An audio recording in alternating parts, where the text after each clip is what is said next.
सवाल इसी बात को लेकर है कि सतपाल मलिक जो भारतीय जनता पार्टी के सांसद थे, वो कह रहे हैं कि आने वाले चुनाव में मोदी की सरकार उखाड़ फेंकी जाएगी, they will be thrown out in the fourth coming election. ये तो एक राजनेता का बयानबाजी, जैसे विपक्ष का कोई नेता बोलता है इस तरीके से कर रहे हैं। उनको ये कहने की जरूरत क्यों पड़ रही है, क्यों ये बात कह रहे हैं? वो भी तो पॉलिटिक्स कर रहे हैं।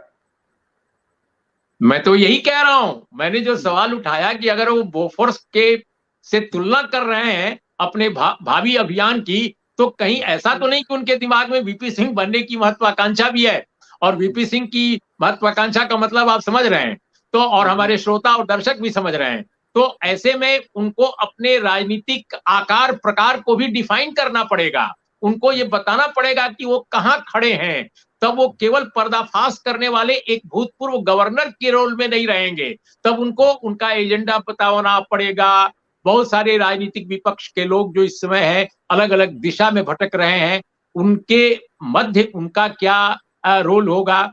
और जहां तक मौजूदा सरकार को उलाट फेंकने का आह्वान है, उसमें उनको कोई नैतिक समस्या नहीं है, क्योंकि आज की तारीख में न तो वो भारतीय जनता पार्टी के साथ हैं और न तो गवर्नर के पद पर हैं। एक अवकाश प्राप्त एक रिटायर्ड गवर्नर हैं और उसमें वो कह सकते हैं भारत के उन्मुक्त नागरिक हैं। अब तो आरएसएस के दायरे में या बीजेपी के दायरे में वो नहीं है। तो मुझे लगता है कि इस नाते वो कह रहे हैं, लेकिन आगे कुछ महीने उनके लिए बहुत महत्वपूर्ण होंगे। और ये एक्टिविज्म जो सोशलिस्टों का है वो दिखाई दे रहा है उनका। वो लगातार कभी महिला पहलवानों के बीच जा रहे हैं, कभी कहीं जा रहे हैं। और आपको याद होगा किसान आंदोलन में भी उनकी बड़ी अहम भूमिका थी, वो लगातार बोल रहे थे।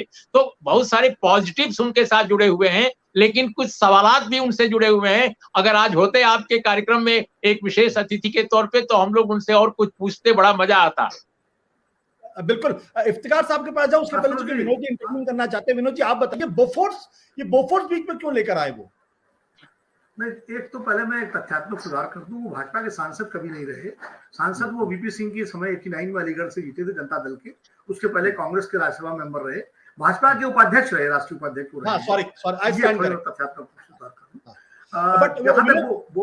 बोफोर्स की बात जो आपने कही, देखिए बोफोर्स के समय हम उमलेश जी हम सब लोग कवर कर चुके हैं इस पूरे मामले को।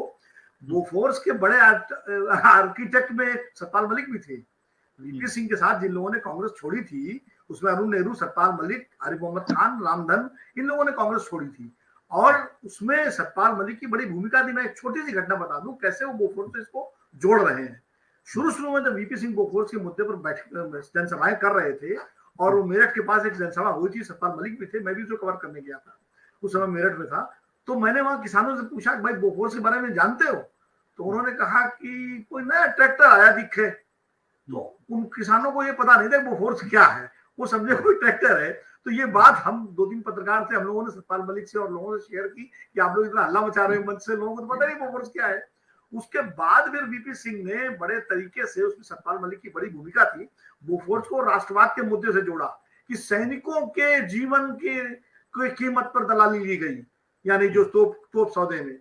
ये मामला भी बोफोर्स जैसा इसलिए संवेदनशील है क्योंकि ये पुलवामा का सैनिकों के, सीआरपीएफ के जवानों से जुड़ा हुआ है। और सतपाल मलिक जिस पृष्ठभूमि से आते हैं, जाट किसान परिवार से, वहां इस पूरे बेल्ट में फोर्सेस में तमाम हर घर से 1-2 जवान जाते हैं, या तो फौज में या सेंट्रल फोर्सेस में। तो ये मुद्दा उनको लगता है कि काफी इसको संवेदनशील बना सकते हैं, इसलिए वो इसको बोफोर्स से जोड़ रहे हैं। मुझे लगता है, मेरी भी समझ है।